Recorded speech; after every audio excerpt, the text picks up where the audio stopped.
Shoutouts din kay Judge Gina na nandito. Let's get lit. Let's get lit. Party. Kay Judge Gina. Let's get lit. Judge Gina. Let's get lit. Shoutouts kay Judge Ginan. Judge Gina. Party. Judge Gina. Party. Let's get lit. Judge Gian, Let's get lit. Judge Gina nandyan. Party. Ano na ito? Party. Let's get lit. Alam mo, lakas mo. Let's get Nagbabattle lit. pa tayo. Yung mga round ko, yung i-breakdown mo. Kaya Party. kay Judge Gina, Party. no? Let's get lit. Game! Let's get Di lit. pansin gano'ng mahina kasi sa TikTok Party. sa sikat. Party. Pag Let's get dyan, lit. Judge Ginan. Let's get lit. Instant na react.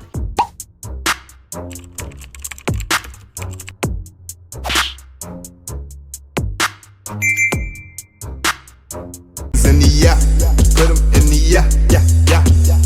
If you feeling real good, put your hands in the yeah, put 'em in the yeah, yeah, yeah. If you feeling real good, put your hands. So what's up mga kumag, I'm back, ang inyong online judge. Walang iba kundi Judge Ginan. Okay guys, eto medyo makakahinga na tayo ng maluwang kasi yung last 3 battles na re-reviewin natin, including this one, is para sa akin, ito na yung mga one-sided battle. So natapos na natin yung 5 debatable battles. Carlito Article Clipted, Katana 30, Zenlock Zaki, Saint Ice Jonas, Lipcram Aubrey. Diba? Yun yung 5 battles dito sa Isa Buhay 2025 na sobrang dikit at debatable talaga para sa akin. Diba? So, yun. Makakahinga na tayo kasi from this battle, Kram vs Kenzer, Manda Baliw, Ban, tsaka Cripply MP3, masasabi ko na ano na yun, one-sided battle na yun. Kung sino yung nag-advance doon, sobrang deserve nila at para sa kanila talaga yun. Okay? So yun, umpisa na natin to, Kram versus Kenzer game. 2025, second side 14, unang banat. Kenzer. Game. Yo, check! Sinig? Yo, last year, napasali ng 2-2. Kaso laglag agad. Kaya marami nagsabi na team namin ni Mimak ay weak. Pero ngayong taon, pinag-isa buhay. Binigyan ng pagkakataon ang boss natin na si Arik. Oo, Kram yung kalaban. Pero wag nung iisipin na matatalo ako ditong matik. Lalo't nakafocus ako sa punches ngayong wala akong sidekick. Flip top game! Ikaw ba si Young G? Ang kilalang kahit sino na lang pinagchuchucho pa sa eksena. Mot, 3GS, XB, Phoebus at Enigma. Kung di ka chupaero, malamang di pa rin matunog yung pangalan mo sa liga. Na misinterpret mo ata, kuya, sinabi ni Luning pakikisama ang sikreto ng eksperto sa gera. Na misinterpret mo ata, kuya, sinabi ni Luning pakikisama ang sikreto ng eksperto sa gera. Kasi, na misinterpret mo ata, kuya, sinabi ni Luning pakikisama ang sikreto ng eksperto sa gera. Tangina, na misinterpret mo ata, kuya, sinabi ni Luning pakikisama ang sikreto ng sa gera. Puta. Na misinterpret mo ata, kuya, sinabi ni Luning pakikisama ang sikreto ng eksperto sa gera. Na misinterpret mo ata, kuya, Blackout. sikreto ng eksperto sa gera.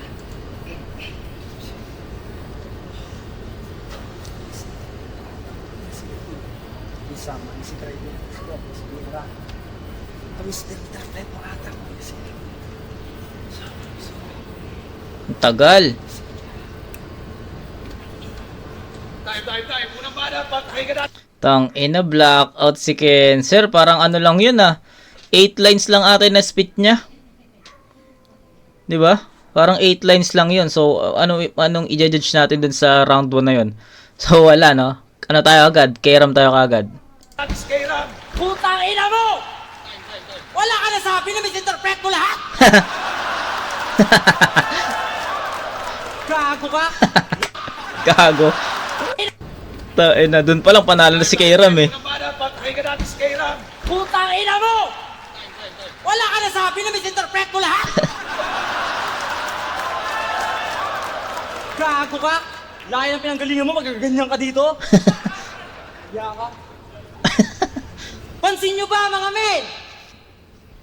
Na sa tuwing nakikita ako nito ni Boss Arik, gusto niya ako lagi gulsihin. Alis ka nga muna. Ikaw ba, boss? Talaga bang papalag ka? Joke lang. Go! Uy! Hindi. Lapit na, oh. Pero pasalamat ako sa'yo, boss, kasi alam ko magmamigrate ka na pa Denver. Pero bakit naman ganon? Unang labang ko ng taon, binigyan mo ako ng Tarzan. Gago. Pati na lang ikaw, boss! Para matapos na lahat to! Ano? Kaya opisyal din kitang hinahamon sa mga ginagawa mo sa akin. Gawin nyo nga sa ahon, maglaban kayo ni Boss P.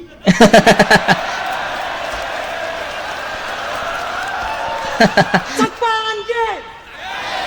Gago. Punta tayo sa'yo. Napanood ko yung laban mo sa 1 minute. Tangina, actually, ano eh, kahit ayun lang yung linya or i-spit ni K-Ram sa buong round niya para sa akin. Kuha-kuha niya yun sa ano eh, no? Sa performance pa lang eh. Although walang linya na para kay Kenser, pero the way he delivered those or perform those lines, nakuha na niya eh, no? Grabe yun. So, ayun, pero proceed tayo dito. At round 1 pa lang, nasabi ko ng tang-ina gera to. Ulit. Alam mo sa 1 minutes. At round 1 pa lang, nasabi ko ng tang-ina gera to. Alam mo kung anong napansin ko sa laban nyo, tol? Ang dumi ng tenga mo! Gago ka! Nalaban ka sa flip top, may yema ka sa tenga? Engot ka ba, bro? Mas madalas pa nga ata mag-cotton buds yung ebot ko sa'yo. Ebot? Unang sana niya sa flip top malas... Ebot. Tube? Gago.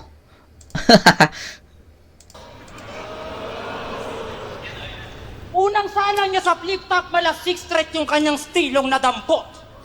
So, ano bansag dito kay Ambot? Sa 7 dwarfs ni Snow White, ikaw ang ika-6 na bansot? Ayos ka din eh, no? Yung style mo dati 6 straight, pero yung height mo sequence. So, sino ka niyan? Si Sixwens. Palakpakan natin si Secret. Walang bumalak pa. Hoy, Magic Johnson! Seryoso? Sa laki mong yan, nagbabasketball reference ka pa, tropa? Pero napanood ko yung video mo, magaling ka magdala ng droga. Yung basketball court sa kanila nasa gubat, talaga namang nakakatroma. Pag lumay-up ka doon ng jelly, may sasabay sa'yo na cobra. Pero mababait naman daw sobra yung mga player, yun ang kanyang natitiyak. Lahat ng puntahan nilang court, di pa sila nasisibak. Paano ba naman dadayo ng limahan, may mga dila silang itak, tanga-tanga. Kaya, paano ba naman dadayo ng limahan, may mga dala silang itak. Sumalit first time niyang sumali sa liga. Kaso parang nawalan siya ng gana. Nagtatampo siya sa coach nila kasi parang di siya kasama. Papatapos na yung 4th quarter, yung playing time niya, wala pa. Maya-maya lang, nagpasikat o, binax out na yung baka. Tangina kasi ng coach yung boksingero kung sino player kinuha. Binax out yung baka. Gago. Tawa lang ako dun. Parang yung kay Jonas na pas po kami sa Kalabaw. Alam mo yun, kay Plasma. Parang ganun yung nun eh. Yung dating dun sa akin. Maya-maya lang, nagpasikat o, binax out na yung baka. Tangina kasi ng coach yung boksingero kung sino player kinuha. Yung tito niyang si Buboy, dinawang point guard kasi magaling daw mang-agaw ng lupa. Kaya kung usapang basketball sa akin, maning-mani ka padudong. Ako mapabattle manubol game, pangalan ko na Paugong. Minsan ang pag-iimbento sa battle tool, di yan nakakatulong. Tipong, magbabasketball reference ka tapos hindi ka marunong. Ganyan ka. Ako, magaling talaga ako, pre. Believe nga ako sa sarili ko eh. Pinapanis-panis ko nga yung boss mo na yan. Eto, bumilib ako sa'yo nung kinampi mo si Mimak, pre. Nagdos por dos kayo, tas parang di kayo magkakampi. Ang inang iingay eh. Tapos yung intro niya, binubuhat ka lang ng multo parang isa buhay finals ni Romano. Tarantado. Handang mandamay ng walang kinalaman, ganyang kakadesperado. Duda ka sa husay niya dahilan ba't buhay niya na bago, nakas mo manghusga, buti sana kung kilala mo yung tao. Kaya dapat ang bibig mo ini-stapler na bro. Meron kang crab mentality, masyadong nagdidesperado. Pinupuna pa yung kaibigan kong mas better sa'yo. Ito ang ganti ko kay Romano dito sa cancer na to. Tangina! Ito ay anay ko kay Romano na dinis mo, brother. Di mo ko masisindak sa iyong Kenkoy power. Punchline ko, mistulang chemo, sweep ka dito. After nang hindi ka na umabot pa ng stage 2, cancer! Yung round 1, malinaw na yon, no? Malinaw na yon. Pinakinggan ko na lang talaga yung performance ni Kayram and well-rounded na performance yon. Yung signature na sulat ni Cancer, yung babaliin niya yung rhyme sa dulo, yung mga jokes niya, yung mga bars niya, di ba? So classic na Kayram yon. Yung round 1, ano na yun, given kay Ram na yun, it's a 10-6 para sa akin. Wala naman tayong kailangang kailangang pagtapatin dun eh. Wala tayong kailangang tignan dun, di ba? Automatic talaga. Kay Ram talaga yun. Sabi ko nga sa inyo, yung mga adlib or yung mga hindi siya totally adlib. Yung mga lines ni Kay Ram kanina kay Bossing Arik. Actually kahit ayun lang yung spit niya, makukuha na ni Kay Ram yung round 1 eh. Kasi yung presence ni Kayram, 'di ba? Yung kung paano niya i-deliver 'yun, kung paano niya i-perform yun, kahit na hindi siya para kay Cancer, masasabi mo pa rin na pasok eh, 'di ba? So, pasok dun sa pinaka-performance as first move, 'di ba? So, para sa akin no-brainer na 'yun. Is a Kayram 10-6. Di ko na i-breakdown gaano yung round 1 ni Kayram. Matik naman na yun. Wala talagang katapat yun sa kabila. Diba? So yun. Round 2 tayo. Proceed tayo. Tangina, kahit nag-show ako, bobo ka pa rin everyday. Nadamay ko si Romano. Bakit? Kilala mo ba si Chelsea May? Yo! Tangina, napakagaling talaga ni Kayram. Sa labang to, kung parang minalamalas. Talagang natural yung pagiging komedyante nitong kamukha ni Ay de las Alas. Tang-ning ina mo! Eksperto ka sa panglalait, tang ina ka, pangit ka naman. Tang ina mo ka yan. Dapat naging mabait ka na lang. Kasi kung wala kang cap at shades, itsuray yak sa stage. GF mo'y mala McGregor na na-COVID kasi yung Irish walang taste. Ang pangit pa ng placement ng mata. Wala pang bridge yung ilong niya nako. Sa sobrang lapad ng noo, pag ispilengin yan, may extra na o. Enjoy na enjoy mo yung panglalait ni Nikki na mali yung pinasukan na planeta. Alam na alam mo kasi pareho lang kayo ng mundong pinanggalingan, Alien Division. Pagmumukha nyo di na okay.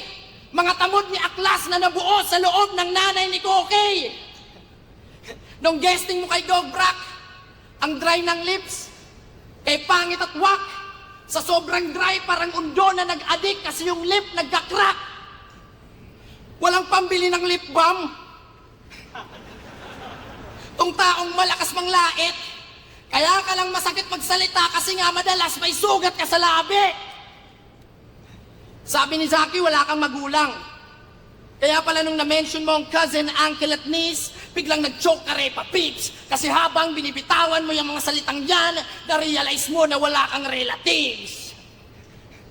Ang yung itsura pang nanggaling sa similya na low-class type. Ako pogi, kapintasan kulang height. Trip pala nito, oo, yung brand nice. Pero kahit na ganun, kay merong orphan vibes. Tangina, tumutulong daw to sa community. Di niya lang binibidyo. Tangina, napakaangas. Di mo nga binidyo, kinang-ina ka, pinangalandakan mo naman sa podcast. Don't let your left hand know what your right hand is doing. Yan yung sabi sa Biblia. Yung pagbibidyo at pagpapahayag na tutulong ka ay walang pinagkaiba. Feeling mabait ang puta.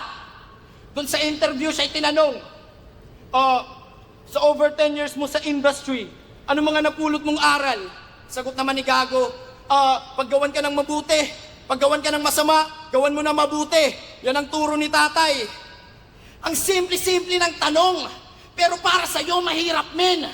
Turo ni tatay ang puta. Anong akala mo sa tatay mo, ha? Hipapsin! Ang laki ng pinagkaiba ng tatay mo sa eksena, may pagkaboba ka, day. Ang tanga-tanga mong sumagot, kaya marami sa yung umay na umay. Alam mo ba yung pinagkaiba ng eksena sa tatay mo, bay? Ang tatay mo patay na, yung eksena buhay na buhay. So, ayan guys, no? So, yun yung round 2 ni Cancer. So, ano lang, mabilisang judgment na lang dito. Kasi, feeling ko, naka-apekto yung choke niya sa round 1. Kasi, kitang-kita nyo naman, napansin nyo naman, no? Na nawalan ng kumpiyansa si Cancer dito. So, kung papansinin nyo, yung sabi ko nga, 'di ba, first 8 lines ni Cancer dun sa first round, malakas pa eh. Maganda pa yung approach niya, maganda pa yung umpisa niya, 'di ba? Ang ganda pa ng pasok niya dun sa mga sulat niya eh. Pero nung nag-choke siya, hindi ko alam, kinabahan ata si Cancer dito, pero tangina, sanay naman si Cancer. 2-2 nga nila, 'di ba? Marami ring tao 'yun, 'di ba? So, hindi ko alam kung ano yung nangyari kay Cancer dito, pero 'yun. Sa tingin ko, kinabahan siya dito. Tapos, naka-apekto yun papunta sa round 2. Kasi, kung mapapansin nyo naman yung performance ni Cancer sa round 2, nag-aalangan na siya. Feeling ko nag-aalangan na siya ispit yung mga bara niya. So, even may mga okay na linya doon na sabihin natin effective para kay K-Ram, nawawalan ng impact, nawawalan ng power. Kasi, kung paano niya i-deliver, parang nag-hesitate na siya. Na parang iniisip niya na, ano yung next, parang habang iniispit niya yung mga verses niya, iniisip na niya kaagad yung sunod na na linya. So, anong nangyayari? Nawawalan ng magandang puwersa yon, 'di ba? Tapos, marami akong wala nang emotion yung round 2 ni Cancer. Kumbaga parang binabasa na lang niya yung sulat niya. Kumbaga parang may hawak siya na kodigo, tapos binabasa na lang niya. Parang ganoon na lang yung dating nun sa akin. So, sobrang naka-apekto yung choke ni Cancer sa round 1. Kaya pagdating sa round 2, nag-hesitate na siya, nag-aalangan na siya, nawala yung kumpiyansa, ganoon eh. So, ganoon ko nakita yung performance ni Cancer sa round 2. Even, sabi ko nga, even may mga okay na linya, hindi tumatagos eh. Tumatama pero hindi tumatagos. Tapos, iniinda na lang yun, hindi masyadong ganong kabibigat, di ba? Okay, so, try natin. Malay mo sa round 3, makabawi si Cancer, di ba? Pero, proceed tayo sa, round 2 ni K-Ram. Game. Mga uniba nyo, babalikin nyo na. Wala kang kwenta-kwenta kalaban, pukin ang ino mo. Isa kang hangal. Dinamay mo pa yung tatay ko. Di ba yung lola mo nung bagyo natagpuan nakabara sa kanal? Gago. Talaga. Gago to. Round 2 Game. Nagsaliksik ako tungkol sa'yo. At nalaman kong nagtitinda ng gulay si Damuho. May promo sila na pag bumili ka ng 2 kilong ampalaya, may kasama ng puno. Pero alam nyo, mas malupit doon, mga ma'am, sir. Pag bumili ka ng 10 kilong gulay, may kasama ng farmer. Malakas daw pangangatawan niya kasi lagi siya nag-uulam ng gulay. Kala mo talaga may choice siya, no? Proud ka pa, dong? Nakakapag-ulam ka lang ng manok pag yung tatay mo natalo sa sapong. Kaya kung ikukumpara ka sa akin, puta, marami ka pang kulang. Makakapag-ulam ng manok kapag yung tatay mo talo sa sabong. So, parang baliktad ah. 'Di ba kapag nanalo yung isang sabongero, dala nila yung talunan ng manok. Yung tinalo ng manok nila, So, yun yung uulamin. So, kung talo ka, syempre, talo ka sa pusta, talo ka rin sa manok. So, parang baliktad yun. Proud ka pa, Dong? Nakakapag-ulam ka lang ng manok pag yung tatay mo natalo sa sapong! Diba? So, baliktad, diba? Pili ko baliktad yun. Sa tingin kasi, before, syempre, mga, dito, mga tatay dito, nila parang bisyo nila yung manok. So, syempre, minsan, topada pa nga diba? Topada dyan sa kalsada lang, puta. Pero, ayun, so, sa pagkakalam ko, gano'n pag natalo ka dun sa sabong, yung talo ng manok, iuwi mo yon, 'di ba? So syempre kapag talo ka, yung manok mo iuwi naman ng nanalo. So parang ang labo lang nung linya na yun ni Kayram. Sa tingin ko lang or baka sa iba, I don't know. So game, tuloy tayo. Kaya kung ikukumpara ka sa akin, puta, marami ka pang kulang. Magyayabang ka dito sa inyo, kabi-kabila mga utang. O baka kailangan ko pang iumpog yung bungo mo para lang matauhan. Baka nakakalimot kang kalaban mo ngayon na sa pasarapan na ng ulam. Taga-bukid na ang lakas manglait sa sarili, gwapong-gwapo. Magsalamin kang hayop ka, huwag kang basta maniwala sa mama mo. Natural, sasabihin nun, pogi ka, produkto ka niya tanga ka talaga. Ulit. Taga-bukid na ang lakas manglait sa sarili, gwapong-gwapo. Magsalamin kang hayop ka, huwag kang basta maniwala sa mama mo. Natural, sasabihin nun, pogi ka, produkto ka niya tanga ka talaga. Wala kang karapatang manglait. Hindi porke puging-pugi sa'yo nanay mo. Tol, okay lang manlait ng itsura basta may kisame yung bahay nyo. Diba? Facts lang. So what's up mga Hindi naman ako gwapo, tol. Kaya nga bumabawi na lang ako sa forma. You know. Ikaw pangit ka na, kung manamit ka pa, parang ang helper ni Foreman. Diop mo bay? Taas kamay na nakapanood ng laban niya dito kay MP3. Kami. Meron laban niya kay MP3. Ako. Pansin nyo? Galit na galit po sa bading kasi na-stapa siya ng 150. Ba't kasi pumayag kang send to Gcash? Wala ka namang Gcash. Tanga! Gago. Naisahan ka! Nakomportable sa bading kasi nga binibaby ka, bro. Hinahabol niya yung 150, talagang nag-iinaso. Pinangakuan siyang ipapadala sa Palawan, alam yung sagot ng pisti na to? Bakit sa Palawan? Tagaliti ako. Tanga talaga. Pero maiba ako. Nalaman ko yung birthday mo, pinahulaan kita kay Bruce. Oh, gag. Sabi niya sa Martes daw, bandang alas 3, mababangga ka ng bus. Alam mo, sino driver? Si Boss Pibus! Mag-ingat ka! Putang ina ng karisma mo no? Lapitin ka ng sasakyan. Di ba kayo makailan lang sa Cebu? Nasagasaan ka ng van? Kawawa ka naman. Pero ngayon, mas madadamo mo ang sakit hanggang magsisi ka na bay. Hilaw ka pa sa ganito, wala kang linyang pamatay. Kalunos-tunos ng malamang ang sasapitin ng waray pagkakuha ng W at ang matitira, agoy. Kaya sige Cancer, galingan mo nang magsinungaling. Kala ko ba madali yung ganito o bakit di mo gawin? Kaya yung ilusong matalo mo ko, tumigil ka men. Welcome sa unang salang mo ng isa buhay na alam kong huli mo na rin. Yeah! Okay. Kahit sa isang kategory lang natin bigyan ng sabi ko nga 'di ba, ito na yung mga battle na one-sided para sa akin, and round 1 malinaw sa malinaw 'yun. Kayram 'yun.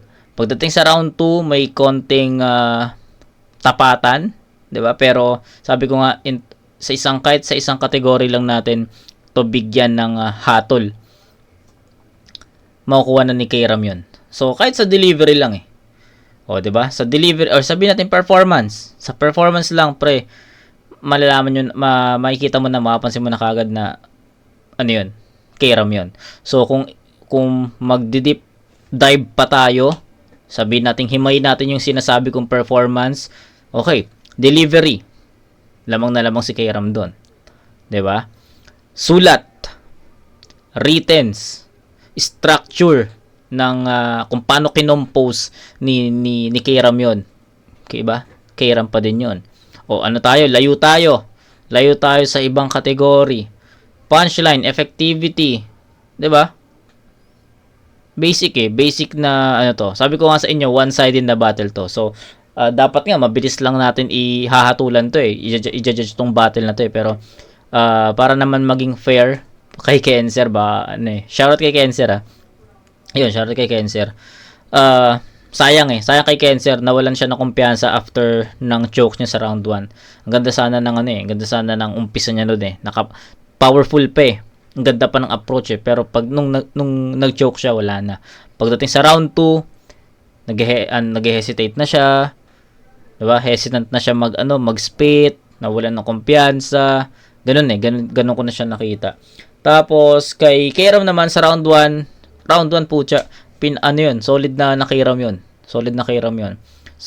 Siguro dahil walang katapat yung round 1 niya, kaya sobrang solid nun para sa akin, 'di ba? Tapos pagdating sa round 2, feeling ko mas bumaba lang to.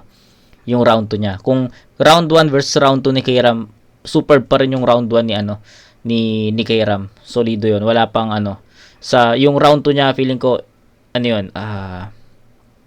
mas mahina yung round 2 niya compared dun sa round 1 niya.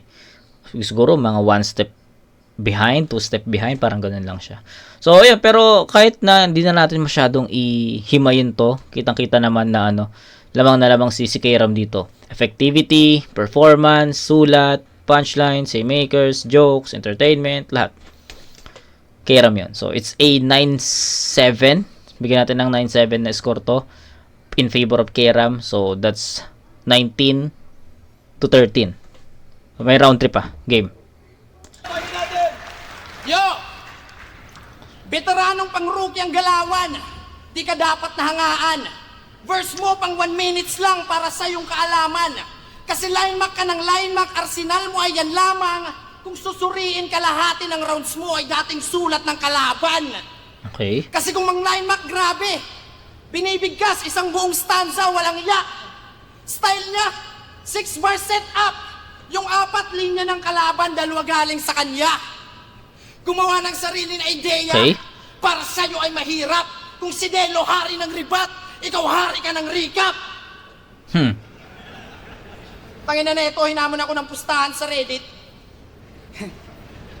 Ikaw pala ay babad doon. Pasensya kung di ako sumang-ayon ha. Huwag ka nang masadklong. Hindi ako confident kaya di ako pumalag doon. Sadyang di lang talaga ako nagsusugal kasi sabi ni mama, bad yun. Bad influence ka sa mga bago Ang iyong utak pakilinis. Di ka pa nagtanda nang dahil sa sugal-sugal na yan naaway si Enigma ni Apex. Sabi niya, kung kumpiyansa ka sa sulat mo, lagyan natin ng pusta. Anak ng buta. Nang dahil sa sugal na yan, napagkamalan si Arik na walang paki sa kultura. Pag-usapan naman natin yung Mick and Chill. Tandem parang siso. Ba't ko yun nasabi, Brad? Kasi yung Mot laging nasa top. Kasi tong partner pabigat. Pag nasa stage na yung Thomas, Boy Scout, siya ay laging handa. Ikaw wala pang titulo, madalas nang magpabaya. Nung laban nila ni Nikki, kay nangodigo pa. Kay nag-cheat sa labanan. Joke-joke lang ni Arik yung basura division, tinutuo mo naman. Kaya di nire-respeto. Galawan mo kasi kadire. Tamad mag-ensayo ng maigi. Paanong bibigyang respeto tong di kayang bigyang respeto ang sarili? Yun, malakas sana yun May maraming malakas na linya si Cancer dito. Hindi ko na lang parang nagtuano na lang ako, nagpo-proceed na lang ako. Marami siyang malalakas na linya dito. Yun, tulad nun. Paano ko bibigyan ng respeto kung yung sarili mo di mo kayang, di ba? Yung malakas yun. Tapos yung Mot na sa top, pabigat. Malakas din yun. Pero yun nga nagkulang na sa puwersa, sa DN.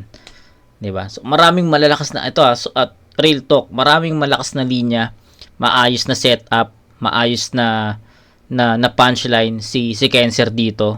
Hindi ko na lang hin-highlight pero marami. Siguro pang-apat na yun nagustuhan ko, yung respeto something.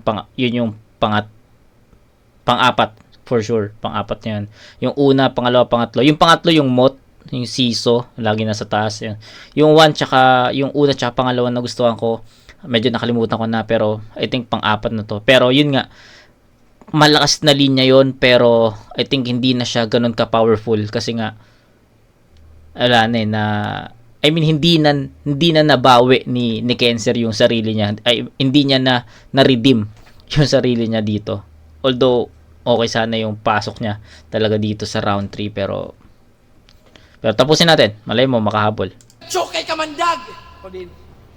Nag-choke kay Kamandag! Si Mark wala nang madura! Kapa siya ng kapa! San daw yung bara napunta?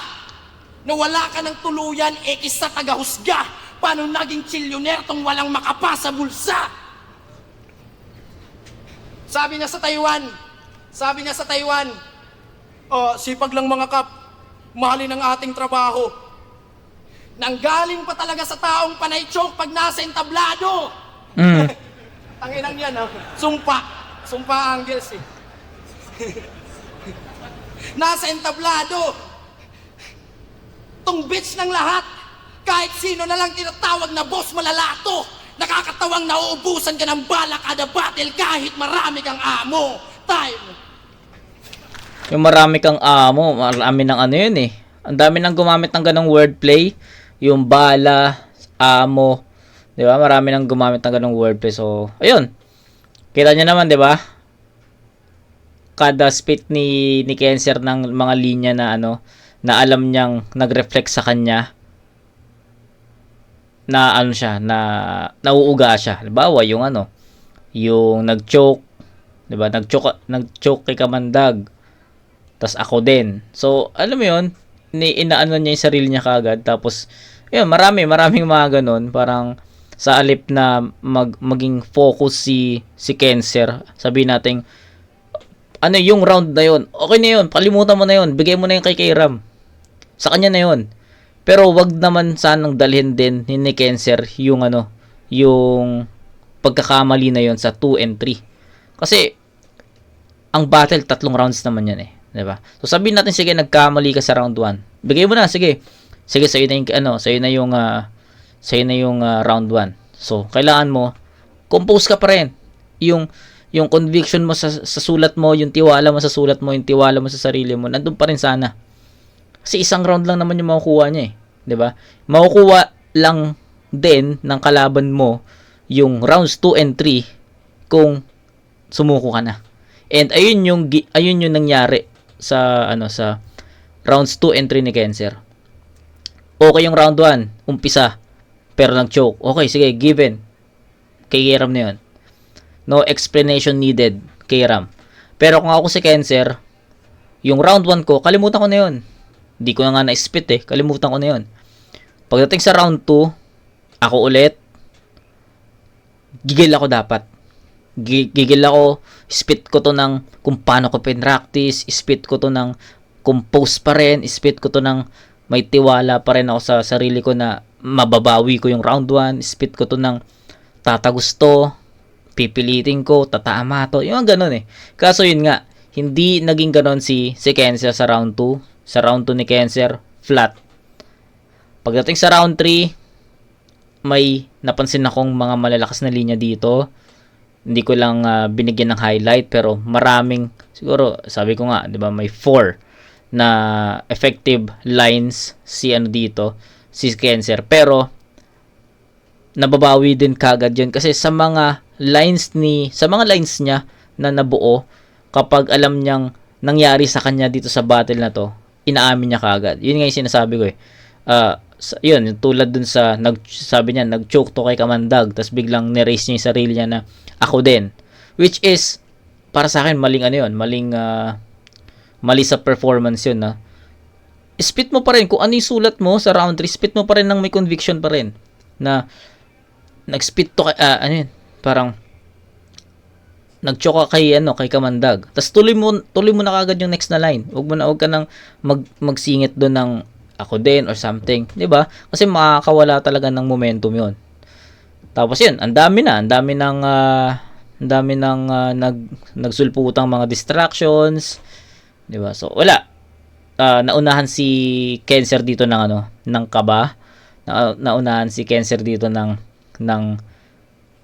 ang tawag doon. Basta nawala yung kumpiyansa niya, nawala siya nawala yung tiwala niya sa sarili niya, nawala yung tiwala niya dun sa sulat niya na pinagpracticean niya, 'di ba?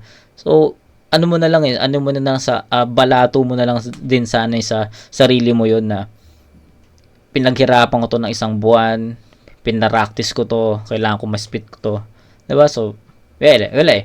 What's done is done, 'di ba? So yun lang yung masasabi ko sa performance ni Cancer. And proceed tayo sa round 3 ni Kairam.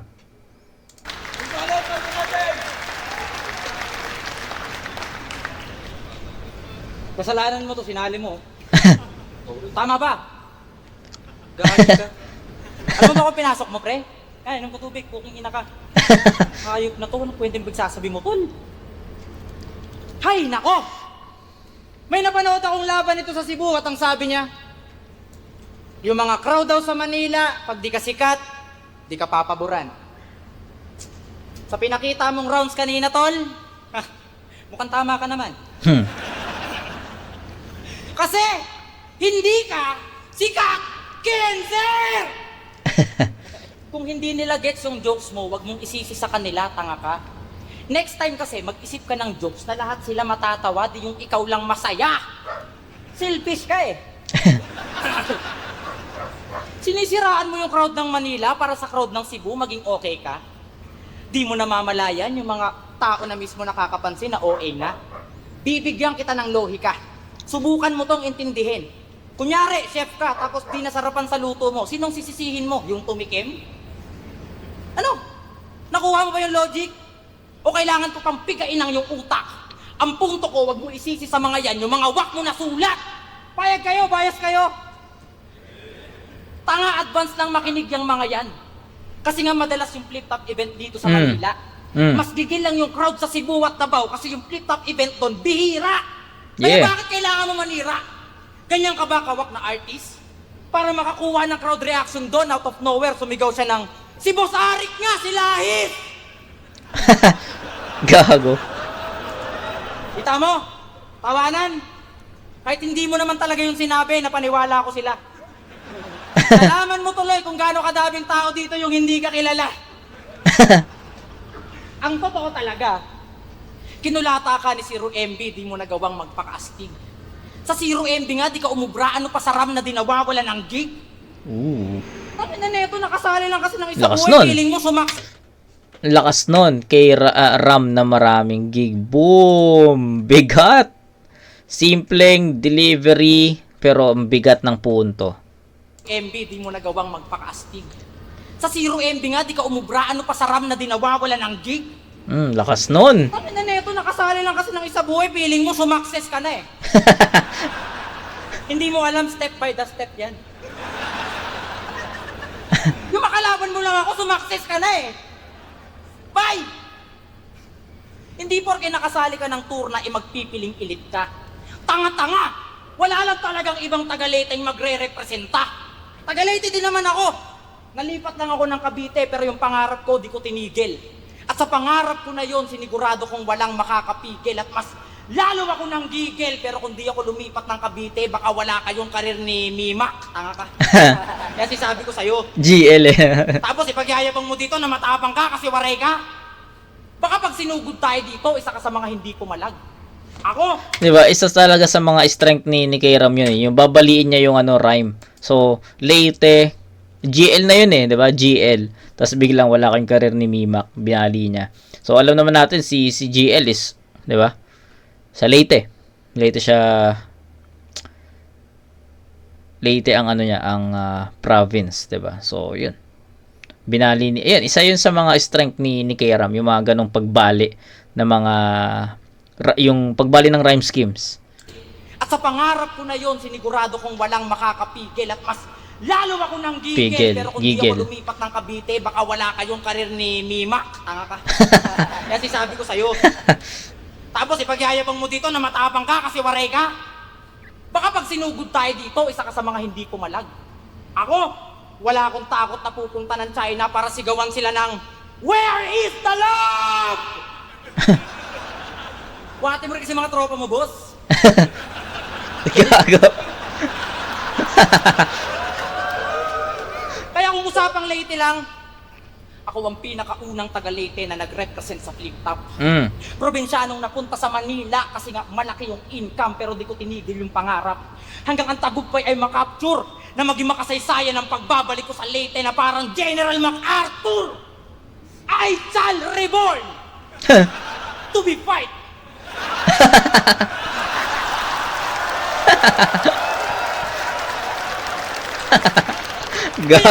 Gagong Kairam to. Badang. Badang yun. Kay Badang yun. Ginamit. Putang ina. To be fight.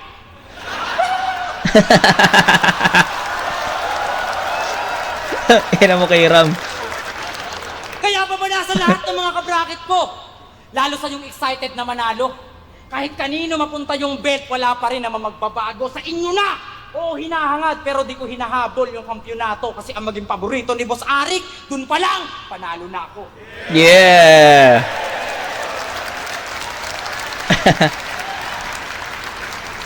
Left top, second side, 14. Cancer versus... Tangina. Yun, no-brainer ulit yun. Ito, sabi ko, one-sided tong battle na to. So, hindi ko na patatagalin, no? Round 3, matik yun, Kairam. So, it's a 10-9-10.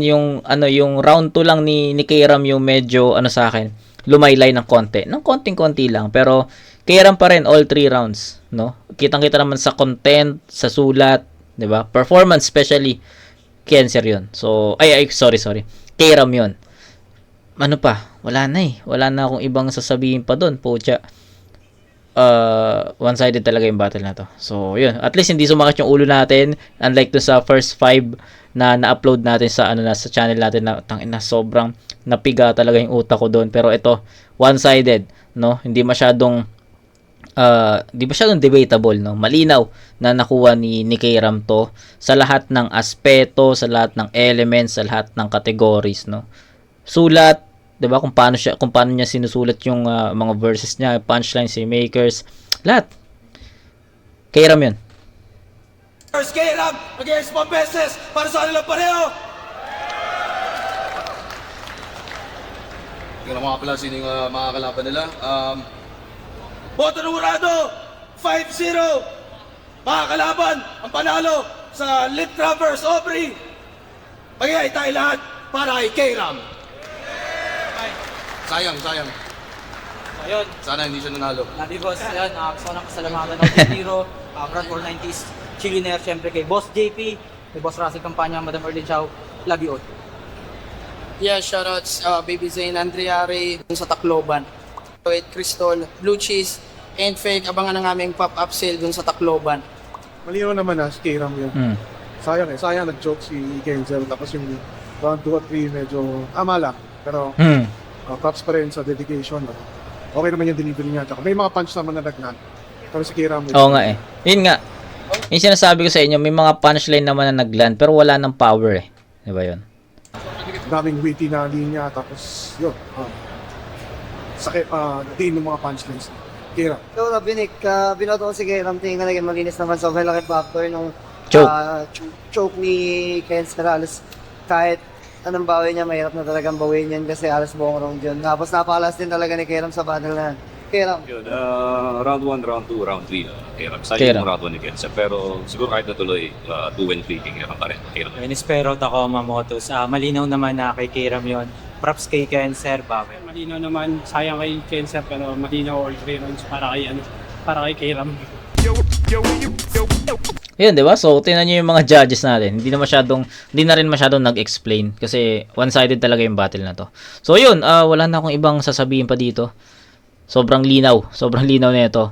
Ito ata yung pinakamalinaw na battle dito sa tournament na to. Di ba? So, props kay Kenser, bawi na lang sa susunod. Kaya mo yan. Kay Kairam, congrats, tol. Kita-kits tayo sa next na review mga kumag. Peace out.